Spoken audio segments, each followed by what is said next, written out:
इचलकरंजी शहरातील घरगुती gas cylinder वितरणाबाबत वाढत्या तक्रारींच्या पार्श्वभूमीवर महाराष्ट्र नवनिर्माण सेनेच्या वतीने प्रांताधिकारी यांना निवेदन देत समस्यांकडे लक्ष वेधण्यात आले।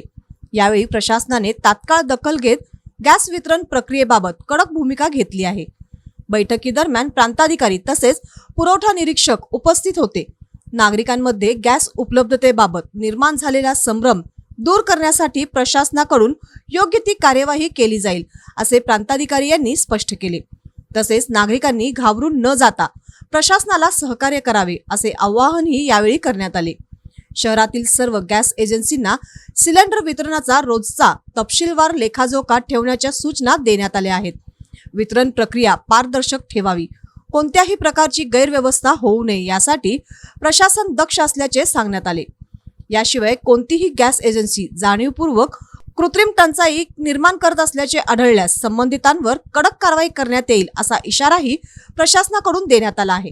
त्यामुळे गॅस वितरणातील अनियमिततेवर आळा बसण्याची शक्यता व्यक्त होत आहे। दरम्यान शहरातील नागरिकांना गेल्या काही दिवसापासून गॅस सिलेंडर मिळण्यास अडचणी येत असून वेळेवर पुरवठा होत नसल्याच्या तक्रारी वाढल्या आहेत। या पार्श्वभूमीवर मनसेने आक्रमक भूमिका घेत प्रशासनाला निवेदन दिले।